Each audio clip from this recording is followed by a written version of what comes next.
right. This is RZ Shahid, and you are listening to the Vanguard. RZ Shahid, thank you so much for being here today. How are you feeling? How did the songs feel? Well, thanks for having me. I'm feeling good. Songs felt great, so it was good to performing. I love performing, so. Absolutely. So we heard some of your newer tracks. So we heard Knock Knock, and then we heard Unplug. And you were kind of saying before with Unplug that you're not necessarily always singing. Correct. What was the inspiration behind having a track like that and trying that new facet of singing?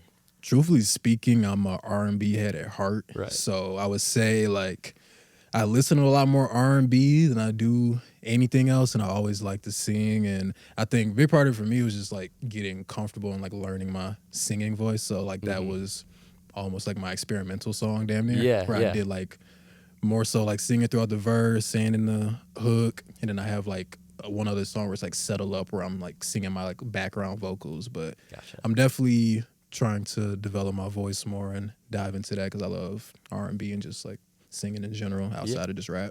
Yeah. So is that something you try to conquer on your own? Are you getting tips from mom? What works? Actually, it's funny you say that. Definitely got tips from mom because actually she's a very excellent singer. So I would like I listen to her sing. She sang me to sleep and all that stuff like that. When I was a kid and sang in the church. So I remember like sending her a video of me singing. I think I was singing like The Evils by Sir.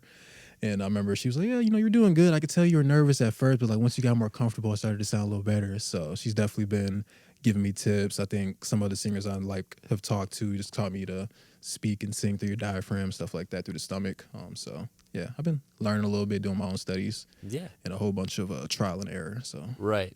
As an artist probably goes through a lot of the time. And so it may be like a nerve-wracking thing to start singing, but once you get comfortable doing it, is it another nerve-wracking thing to then put it out? Or were you like, oh, let's just see what happens, you know?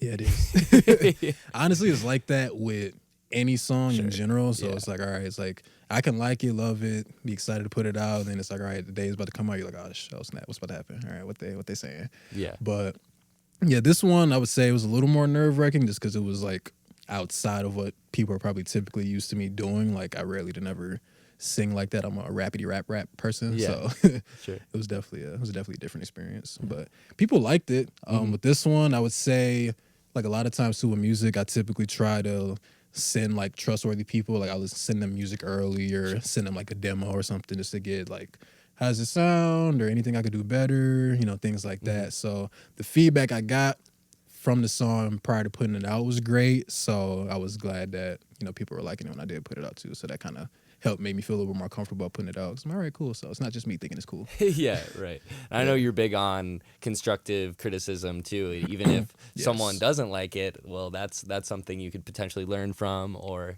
most definitely adapt. Yeah, I always tell people if you think it's trash, tell me that. So. Yeah, right. Just say, tell me to my face and be like, yeah, you know, you could have did better here, you could have did better there. So I've definitely been blessed to be around people who've provided constructive criticism, whether it's in the studio or a friend listening to a demo, even if it's like as little as I didn't really understand what you were saying, like in this hook here. Or some people might be like, I think you could go harder or maybe add a little more energy to your ad-libs, you know, things like that. Yeah. So I definitely appreciate all the insight that I can get. Have you kind of always taken that humble nature of like, yeah, I will accept anything, or was there ever a point where like you kind of felt so confident in your music where you're like, why would they say that about that? Like, you know what I mean? Yeah.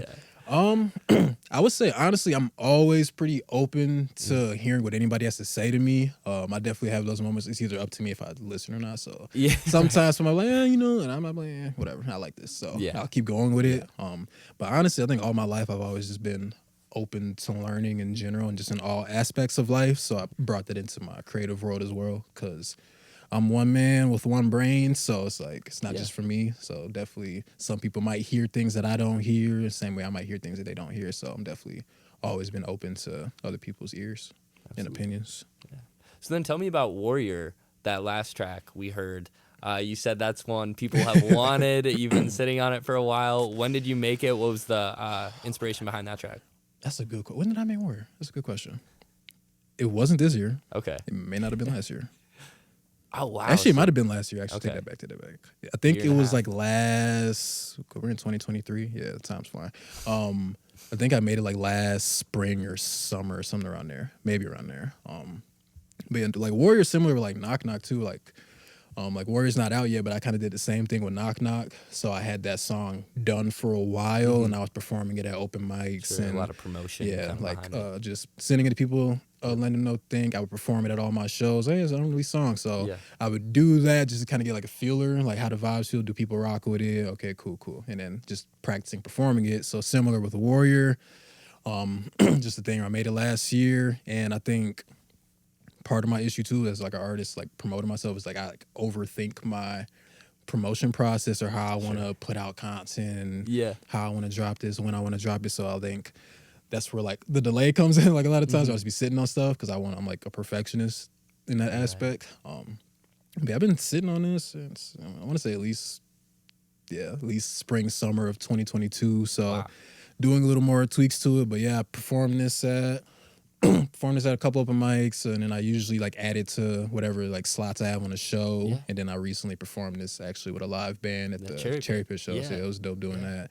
And the feedback for it is amazing. And I also got to play it for a couple of like music supervisors and things like that just to get more feedback. So it's definitely I like to sit with tracks, kind of let it float around like underground. So it's like not out, but a lot of people might have heard it already, and then kind of see how the vibes are. And then from there, I'll attack when I'm ready. Yeah, right. So what is that like last check mark to be like, okay, it can go out? You know, is it just having everything in place? Like, what does that look like?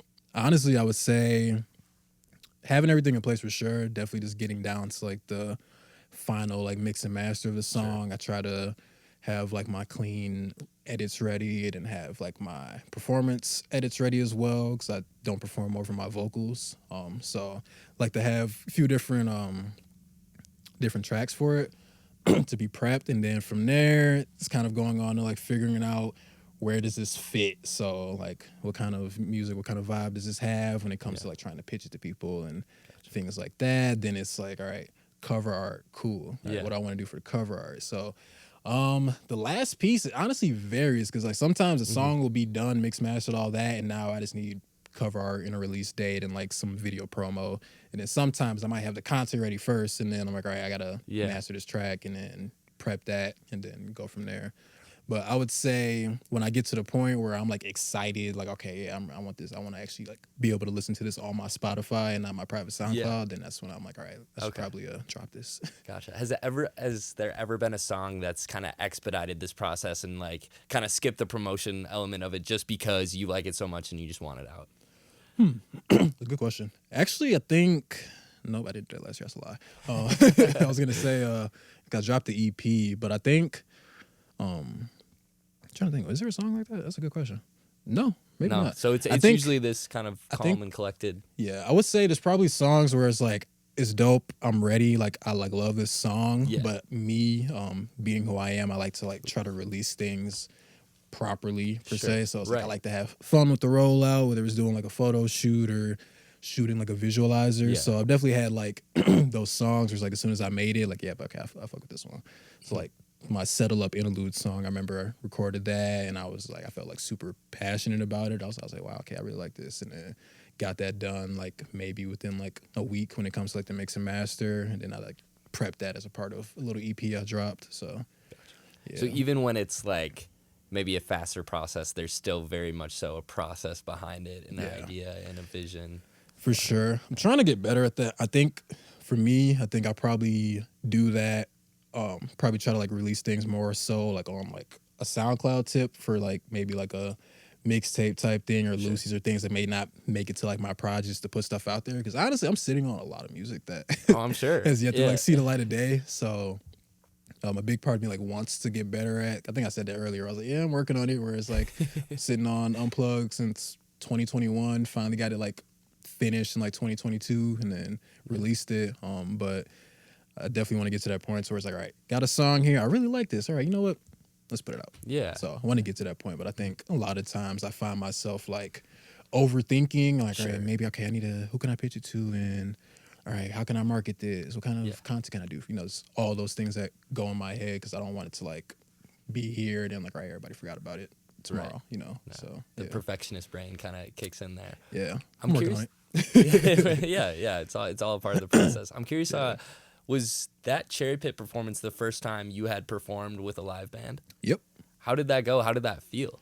It was dope. Yeah. Honestly, I was Yeah. very excited about it because I was like, little do they know, they helped me like check something off my bucket list as an artist. Yeah. So it was like I've always wanted to perform with a live band. So just even like the rehearsal aspect of it was just like, wow, okay, I'm doing this. Like watching them turn my song and then like doing it with all live instruments was just a dope process and an amazing feeling. And I don't know, it's just something different that hits about like live, like instrumentation and like performing with live instruments. And then I know like watching people perform with live instruments, every time I've seen like, I was like, yeah, I want to do that someday. I want to do that someday. So it's really dope to actually, you know, check that off the list and make it happen. So yeah. Absolutely. And it's cool now. So as you're progressing as an artist, you're checking things off the artist bucket list. But if we could rewind for a second, before, music's always been there, but before kind of any passion and drive to actually pursue it, it seemed like dancing and acting were something that like you very much so wanted to pursue. Maybe it was the early Step Up movies. That's true. Did we talk before? I'm trying to figure out how you knew this. How'd you know this? Okay, never mind. This feels like a Nardwuar episode. Hold on, like, how do you know this about me? But that's very true. Yeah, growing up, I forgot how old I was, but I remember seeing, it was like Step Up and like those dance movies, and I don't remember if it was 2 or 3, but like I used to like watch these kids on YouTube. They were like little break dancers because I used to want to be a b-boy, and I think I was around their age, so I was a kid at the time. So I used to have like aspirations of being like a break dancer in like a Step Up movie. But yeah, growing up, I don't know, I've always been into arts in general. So I think it was like, you know, the kindergarten, like when they first asked, hey, what do you want to do when you get older? Like it was like, I wanted to be a doctor because of my uncle, and then I also wanted to be a professional skateboarder at the time because I was super into that. But then it was like, as soon as I got to later on, I found myself, okay, I like to dance, like I like to groove. And then acting, it was like I watched a whole bunch of movies and things like that. So I was like watching like Jaden Smith, and I was like just watching other kids my age like acting. Like I used to be big on like Sweet Life of Zach and Cody. I was like, it'd be cool to have like one of these little shows and like see me on the screen, like oh, you know, do that. But yeah, I don't know. I think I've always just like the idea of expressing myself through art. So that's kind of where that all came through. And then I don't even remember. Honestly, I want to say music, because even music for me came like later in my life. When it comes to actually like performing it and like making records. So like growing up, I was always listening to it. You know, I like to dance. I rapped along and stuff, sang along to things. And when I got a little older, I started writing more so like poetry. Then high school hit, and I started writing the beats. And then because I originally wanted to be behind the scenes of everything. So like originally I wanted to be a songwriter, producer, like engineer, and just be in the background of it. And then somehow I found myself like doing the opposite to a certain extent. So, but yeah, definitely everything kind of gradually like just found its way to music.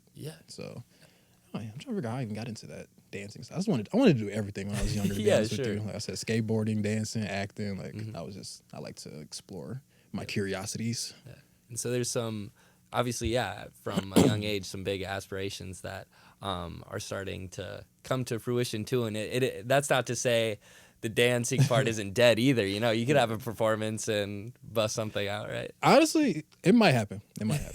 It's kind of funny. It's like a joke amongst like some of my closer friends, people that have actually like seen me dance. I think it's like maybe out of people that I know, there's probably like a very small list of people that have actually seen me like dance for real. Like, you seem very low key about it, but I feel like it is something you could just pull out. Yeah, like it's like one of those things. Like, cause like if I'm out somewhere in a dance, like I'm not just like staying. Like I could do like a little 2-step and kind of groove, but like I'm not breaking out like. doing all like the choreography and stuff like that. But yeah, they always joke about that because all right, my friends be like, keep playing. I'm gonna tell everybody you know how to dance. I'm telling you. But it's fun. I remember actually like a while back, one of my friends of mine, she's a instructor. She goes by Saucy Raya, but me and her did like choreography to one of my songs. It's called 4 a.m. like a long time ago. We never ended up doing anything with it. I think I have like the video of us in the dance studio still to that to the moves on there, but I remember like I thought about doing that and trying it out. So I'm actually open to that. But I think to do it on stage, I got to work on my breath control because it's already hard to rap. Yeah. Yeah, so walk me through like early performances. I think you said one of your first ones was at the garage, and breath control was a huge thing. Who you talk to? Oh, this is like throwing me off. I'm like, you know a lot about me. Hold up. But yes, this is true. How did that go? Like what was it like getting up there for the first time and being like, okay, I'm doing this, but then also having to control your breath and Yeah. It was humbling for sure. Like, you know, you see people, you go to a concert, stuff like that. So I'm like, yeah, I can do that. I rap along to Right. songs all the Yeah. time. But then it's like, I think it's like different because I think comes into play where it's like, right, one, you have different things going on in your head. It's like, right now I'm on stage. Now I'm looking at people look at me. And it's like funny too, it's about myself. Like as you've seen, I'm pretty like low key, very chill person. Like I'm not the super extroverted, outgoing dude, but so it's like keep to myself. And then when I get on stage, it's like a switch hits on. And I'm like, all right, let it out. Yeah. And then when I get back down, I'm like, all right, chilling again. So for the first time, it was like knowing me, like I don't like hella attention like that. So it was like nerve wracking at first. I'm like, okay, there's a whole lot of eyes looking at me right now on stage. And I just remember it was like, I forgot, it was like one of my first songs. I thought I was doing good. Then I remember just walking back and forth and I was trying to do things that you see other people do. Like, yeah, let's do this and that. And next thing I know, I'm like, out of breath. I'm like, all right, next song. Like, all right, what we doing here? So I definitely would say like, yeah, the first performance at the garage and even just like doing open mics definitely would like gave me a lot of practice. And then like I told you earlier, like learning to breathe through the diaphragm, like stomach, stuff like that instead of through my throat.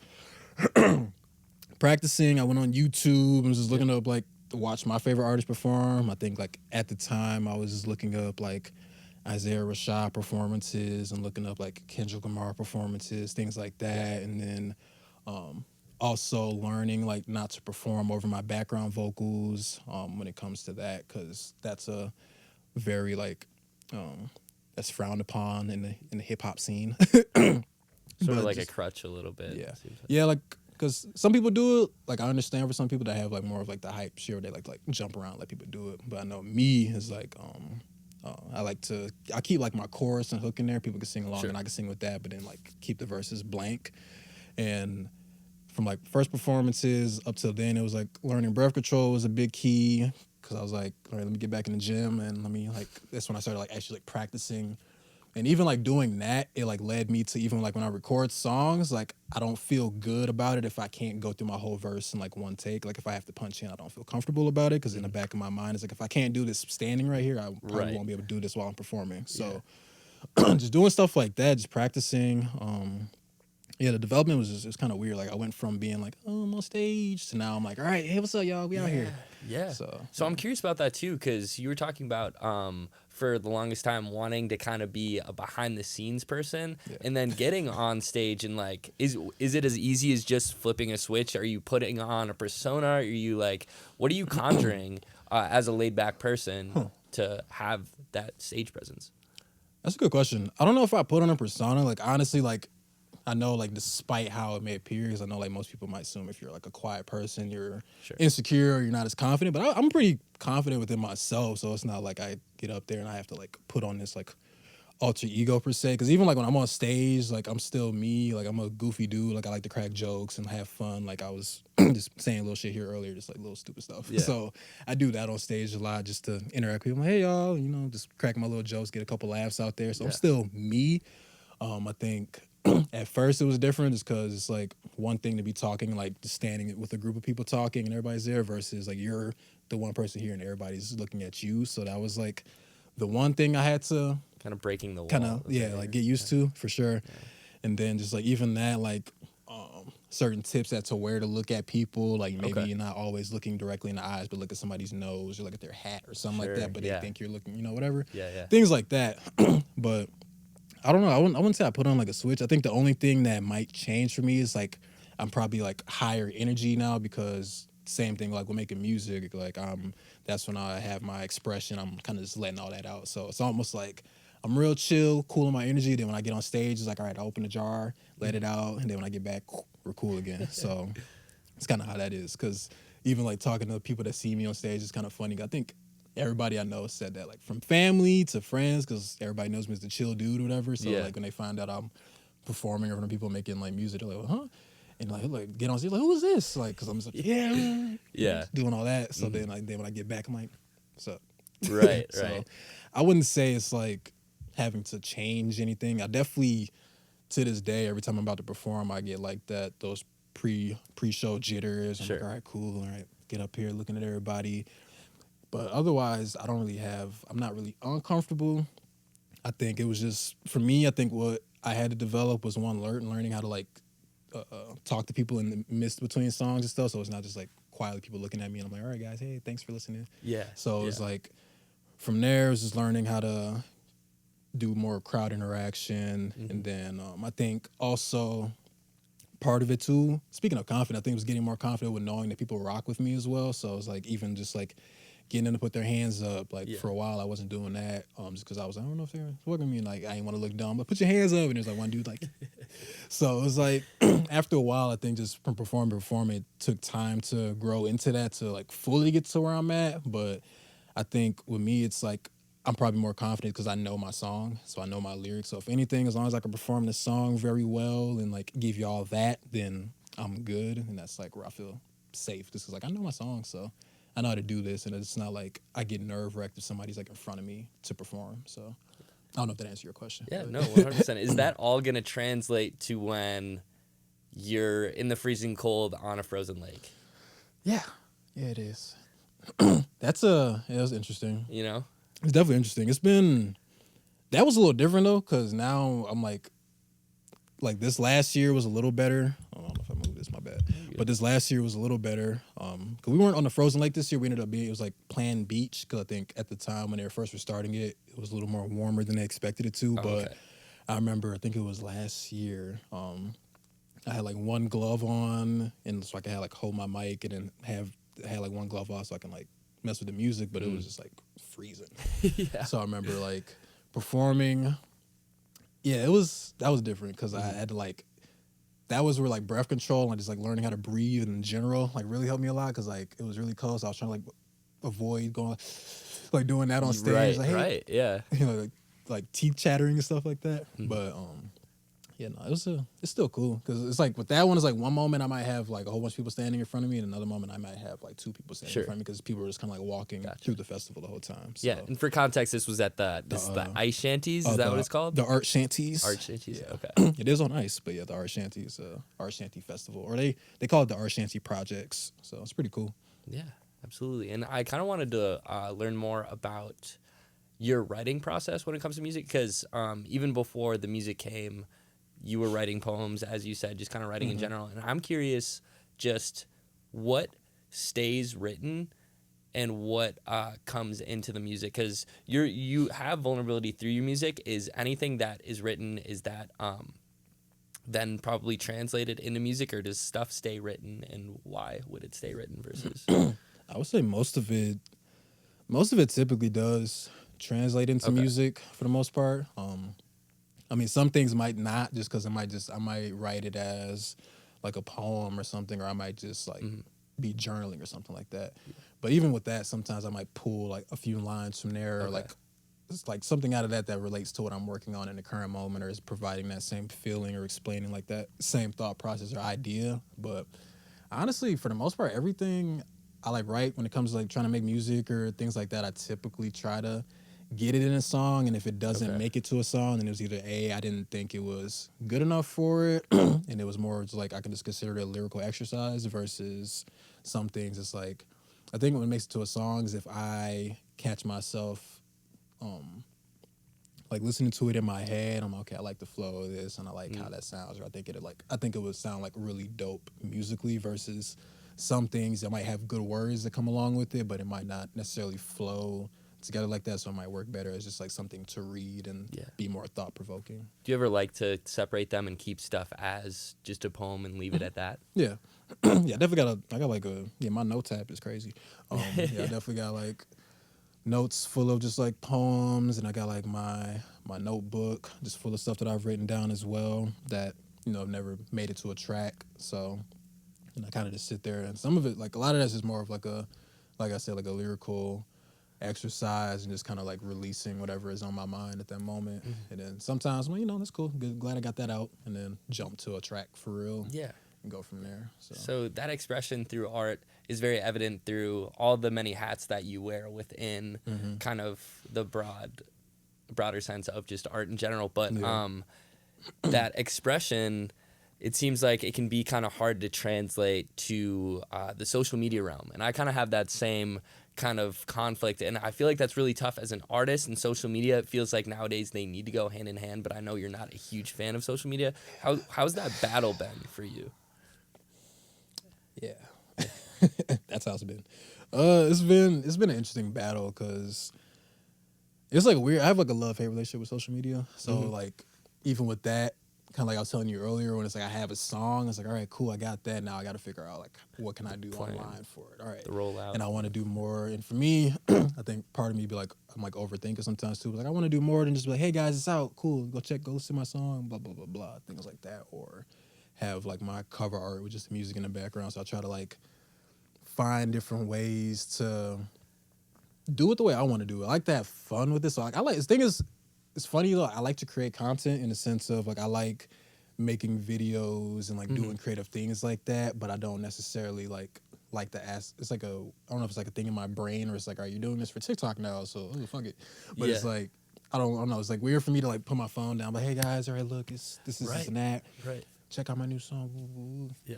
You know, doing that shit versus like, all right, I got this song here. I think it'd be cool to maybe do like a fake interview with myself and then talk about the song. Or hey, let's maybe act out a scene that's like providing like the same feeling that the song's trying to provide. You know, things like that. So I think with that, it's like a difficult thing because I'm not as active on social media as they say you should be.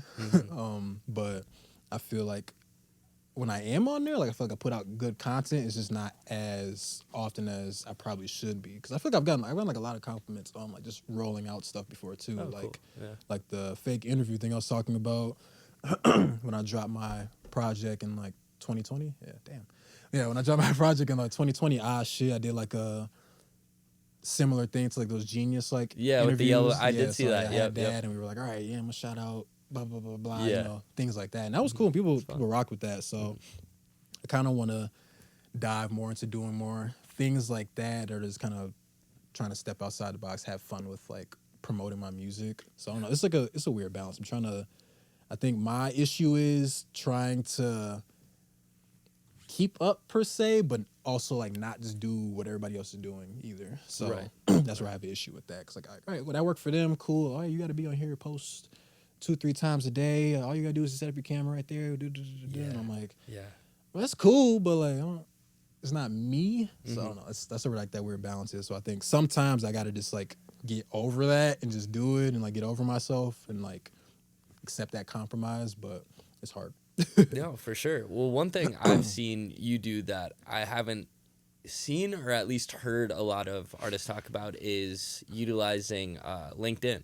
What is something that an artist might not know about LinkedIn that could be very beneficial to them? That's a good question. Man. I'm like thinking because you're saying things because we've never talked before. So I'm like, man, I know everything. Yeah, that's real. That's how people be feeling when they interview Narwhal and he brings up some shit from when they were like 5 years old and you're like, what?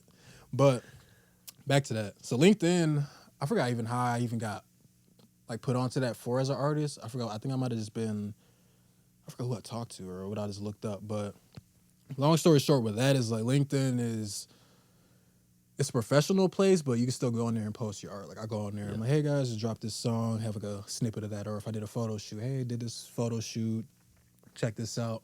Or even like just talking about like, oh, it's hard for me to be productive. So I would say like for artists, we find like, I guess I've realized I've gotten more access to like industry professionals through LinkedIn versus trying to DM somebody on Instagram. I'm like, hey man, like, I love what you do at Epic Records, whatever the fuck. So like, it's like I'm connected with, actually I'm not gonna name drop people, but I'm connected with like people who I'm a big fan of yours, or wow, I like what you do here. Or like I got connected with multiple like music supervisors through there and people who work in the industry, met different songwriters and like things like that. So I think the cool thing about like LinkedIn is you can go on there, say you're looking for a graphic designer. You can literally type graphic designer. People will pop up. You go in there, You can follow, connect people. Like, hey, I'm looking for somebody to do this and that. What's up? You can go from there. Are you looking for a web developer? Like, you can go in there. So I would say, like, for artists, it's cool if you're one trying to like just build a team or just find whether it's like freelance work. Two, it's good to just learn, because I've definitely learned a lot from there, just asking for advice. Like, hey, so I'm trying to do this with my career. I see you're already there, or I see you're doing that. So what steps did you take to do that? Or what's like the proper way to do this maybe? And for me personally, like how it's helped me, because like right now I'm signed with agency that like does like sync, and they're called Connective Music Group. And the way that happened with me was, it's like I was on, kind of like I said, I was on there looking up music supervisors, because that's like where I'm trying to dive into, is like the sing licensing world.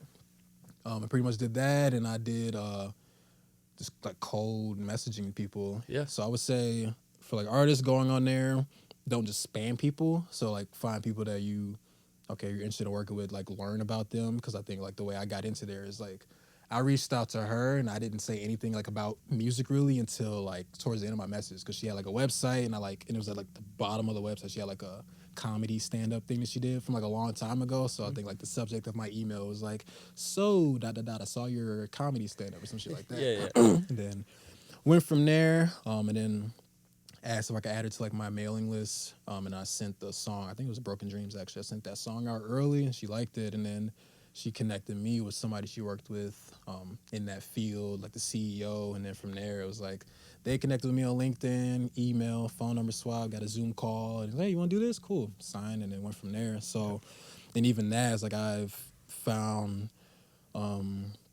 people that are like Grammy, Oscar nominated on there. And it's cool to literally just go in there and like talk with professionals, and like you can literally, hey man, I like what you're doing here like that. I'm trying to do this as well. Do you have any tips for me? Or there's people posting tips all the time and things like that. So that's probably what I would say. Like if you're really trying to get your music in front of certain people, like more industry professionals, I would say LinkedIn is definitely a good place to be, because it's kind of what it's for. You can go in there, follow them, and if you have like premium, you can message them even if they're not connected with you, and just make sure you're intentional with it. Versus I feel like Instagram, TikTok, things like that, you're more so heavy on just trying to build your fan base, versus LinkedIn, I feel like it could help you on the business side. So for me, being somebody that doesn't like being on social media too heavy, like I like that, because I can kind of go on there and kind of get to the point with things, talk with people, learn things, and I don't know. And it seems like that genuine approach and admiration can go a long way. Thank you, Monroe. I'd been watching that for a while. I thought I was tripping for a second. I feel like this might just keep getting lower every time I look down at it. I just kept seeing it fall. But yeah, I feel like that time, right? I was making sure they still hear me in there. Okay, cool. Yeah. I just feel like that genuine approach to can go really far. I'm curious now, as so Unplug dropped in February. What else is on your radar? What else can we expect from RZ Shahid within this next year, I guess? Good question. Within the next year, Warrior will definitely drop sometime. I don't have a date for anybody, so I'm sorry. But definitely plan on dropping Warrior. But I've been sitting on songs. So ideally, if I can make it happen, I would like to get an EP done and drop that before the end of the summer, or let's just say before fall, whatever. Same shit. But drop it before the end of the summer, and then I also want to work on an album, like a full album. I don't know if it'll be out by this year, but I would like to try to complete it by the end of the year to hopefully be out for next year. I also have this script for a short film that I've been sitting on for like a good year now that one of my friends, Bianca, she helped me write. So I want to make that happen, like get casting done for that, and actually like try to make that happen. What else? More merchandise coming for sure. People asking about my hoodies and other things like that. What else? What else is coming from me? That's a good question. Yeah, that's pretty much that. I mean, music that's and a lot, yeah, more music for sure. And then I'm trying to dive more into like the film world and stuff like that, because I have like a whole bunch of ideas and things written down that I've been sitting on. So I want to try to like actively knock that out. So what I can say for the people, you'll probably see me more this year than you have seen me in the last year or two, because I've just been kind of off grid. Yeah. So that's very exciting, and I feel like I've even seen some of the stuff you've done in front of the camera and behind the camera. I know you helped out with, I think, Zyna music video, and then you were in that Ricky Monique video, which was absolutely amazing. Yeah, I got to be a video vixen. It was cool.